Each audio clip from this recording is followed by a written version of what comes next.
Most business owners know they need to be having a weekly meeting with their staff, but most of the time things are busy, the meeting gets skipped, or when you do have a meeting, it just goes nowhere. And then the business owner is left wondering why the employees are still coming to them for everything. Today, I'm giving you the 5 things you need to be covering in every weekly team meeting, and make sure you stay to the end where I'll actually give you a bonus 6th item that really improves employee morale. I'm Abby Johnson, CEO, Matterhorn Business Development. I've worked with business owners in over 50 different industries to help them have more profit, have more fun, and get out of the day-to-day of the business. And a very key component of this is having a weekly meeting to keep your team accountable and keep your team coordinated. One of the things we talk about a lot here at Matterhorn is our 4 pillars of business basics. So this is marketing, sales, delivery, and management. And when you have strategies and activities happening in all 4 of these pillars, but they aren't coordinated, it can make for a lot of problems and a lot of upsets. Every pillar needs to know what's going on in the other pillar so everyone is headed in the same direction, driving towards the same goal and purpose. A weekly staff meeting keeps everyone on track for why we're really here and what the initiatives of the business are. I'm using the term team here because most of the time I'm working with businesses with under 20 employees, and the business owners refer to all of their employees as a team. I know in big corporate, this might be your marketing team, your development team, whatever it may be. I'm talking about a weekly meeting for all of your employees to all be on the same page together. The first thing to cover in your meeting are statistics. So these are the key numbers in your business that show what areas of the business are working, what areas of the business are not working. Every member of your staff should have their own number that is monitoring their production. This is not to demonize anyone or point them out and say that they're bad, but it's simply to show that this area needs help or needs attention. So your sales area is pretty obvious. How much money did they bring in? But that also means how many calls did they do? How many proposals were sent? Marketing, you want to know at the end of the day, what is marketing's job? To bring leads in. How many leads were brought in? Delivery, how much product or service went out the door? You want to have statistics for every area and every person in the business. Then that statistic is put on a graph. This makes it really easy and visual to see what's going well and what's not going well. If you just have a spreadsheet with a jumble of numbers, it doesn't really tell you anything. So I love to visualize this on a graph. You can go old school and literally do this on a piece of paper, or there are some great statistics softwares out there such as MetaPulse or HuManagement that keep these graphs for you. But with a graph, you can see marketing leads is going up. Good job marketing. Sales income is going down. What's going on sales? Do you need help? Now that's not something that you would necessarily cover in a public forum, but every area should hold up their graph and say what they are doing to better that graph. So if I'm the sales manager, I say, look, our sales were down this week. We realized our team needs more training, so we are instituting a mandatory 30-minute training session at the beginning of each day. This also kind of gamifies the statistic piece of this, of someone's really working to make sure that they have an up number in the team meeting. Like they don't want to be the one with that down graph, so they're going to do what they need to do or get the help they need to make sure their graph keeps going up. Item number 2 is action items and projects. There are usually initiatives happening and each area or each person has their own assigned targets. So especially if you have a really small team of only 5 or 6 people, then each person should give an update on where they stand in their initiatives and their projects so the whole team is aware. As you get a bigger and bigger business, this might be department heads or pillar heads updating their area and the projects in their area. So for example, let's say marketing's project is they're going to start doing regular community events, like once a month have a community event. And at this week's meeting, their update is we've booked our first community event. It's happening on May 15th at 7 p.m. and we have partnered with XYZ vendors. So let people know that anyone is welcome to this event. So this is great because then anyone everyone in the business now knows this event is happening. So the delivery area, if they have active clients, they can say, hey, you should come to our thing on the 15th. Anyone in the business can now promote this community event, whereas they might not be aware of this event at all until they're the ones getting the piece of promo for it like everyone else. So this is a time to update everyone on things that are moving the business forward so everyone's on the same page. And especially with a smaller team, this also makes it really clear who is responsible for what. These were your action items or your part of the project to do this week, and then you can update the team on what you were responsible for. Item number 3, we're going to call problems and solutions. So things are going to go wrong. That is just the nature of life. Things are going to go wrong. So this is a time in the weekly meeting to talk about what went wrong. But if you only talk about what went wrong, then this just becomes a time for people to complain and get upset with each other. So what we want to do is we want to bring problems and their solutions. So again, the whole team is aware of what happened. So an example is, hey, earlier this week, our scheduling system went down, and that's why we had no new patients booked for Wednesday. The solution for this is that the scheduling person is now going to check the software at the end of each day to make sure everything is running fine and there are no bugs. So this tells everyone, oh, that's why Wednesday we had no new patients. I was wondering about that. It fills the void of wondering what happened. They knew something happened, but they didn't know what. And then now they know, okay, Jackie is checking the scheduling system every night. So if I see something wrong with it, I should go to Jackie. Now at this meeting, we aren't going to say our scheduling system was down because Jackie sucks and didn't do her job and check the schedule, right? We're going to say this was the problem. This is what we're doing to make sure it doesn't happen again.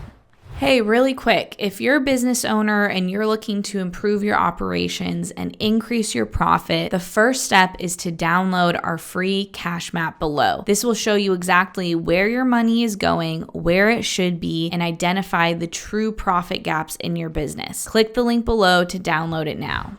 All right, item number 4 is general announcements. So this can be things like birthdays or celebrations like that, or even something like Sarah is going on maternity leave starting probably in the next week, and Jackie's going to be taking over some of her responsibilities, and Jim is going to be doing some of her responsibilities, and that's the plan. So everyone be prepared for Sarah to be gone. So again, everyone is on the same page so that it's not someone wakes up and one day Sarah is magically gone and they don't know why. Now, if Sarah was pregnant, it's probably pretty obvious why she's gone all of a sudden, but you get my point. All right, number 5 is my favorite, which is a section for wins. You should end the meeting with wins that are shared throughout the team. So I know for me, when I was an employee, I worked at one of my dad's companies and I was in the finance area. I was off by myself in an office with no windows. I didn't see clients. I interacted with some of the employees, but for the most part, I was click-clacking away on a computer by myself. So when wins were shared at the staff meeting, it helped revitalize my energy towards the business and revitalize my purpose there of, oh yeah, this is why we're here. We just helped someone do X, Y, Z. Me being holed up in that office, I'm not just click-clacking away, I'm actually helping someone improve their life in this way. This is especially crucial for those team members who are not seeing clients or customers and not hearing this on a day-to-day basis. So this period of the team meeting is for anyone to come forward and share client wins. Hey, we fixed the roof for little old lady Susan down the street, and she was so grateful because she's been living on her own since her husband died, and this took a huge stress off of her. Or, hey, we have a patient and she's been getting adjustments for 12 weeks and has finally been headache-free for this whole month. Whatever it is, whatever you do, you are helping someone in some way, and the whole team should hear about that. And now for my bonus item, it kind of goes in with wins, but the bonus item is an employee appreciation section or an employee shout out section. So this is a period of the meeting that was really important for you as the leader and owner to shout out someone from the team. What's really great is if you specifically tie it to one of your core values. So let's say a core value is honesty, and you're like, like, hey, this week I really want to shout out Jim. He made a mistake, but he came to me right away and we were able to rectify it pretty quickly. So I really appreciate that he was honest and we were able to handle things quickly. Definitely important for you as the leader to shout out people. They feel appreciated. It also encourages everyone to exemplify and demonstrate those core company values. But what's also fun is if you let peers share in this. So if anyone else on the team wants to shout out another team member, this is the time to do so. So I hope you start implementing this right away. Do whatever you need to do to put this into action. So you may need to block off time on your schedule, as in the company schedule, for this to happen. But it's so important for everyone to be on the same page. We had an HVAC company one time where everyone was just getting in their trucks and going to their jobs every day. Everything was a mess. The team felt disjointed. They were having turnover issues, employee morale issues. So we put in daily meetings, but also a weekly meeting to go over these items. Once they started doing this and celebrating their employees, they made it really fun. They had like a wheel to spin for bonuses or like employee of the week. They really made it a game and the team got really solid. They started showing up on time. They started being happier and it really made everyone actually feel like a team. So I definitely encourage you to put this into action right away.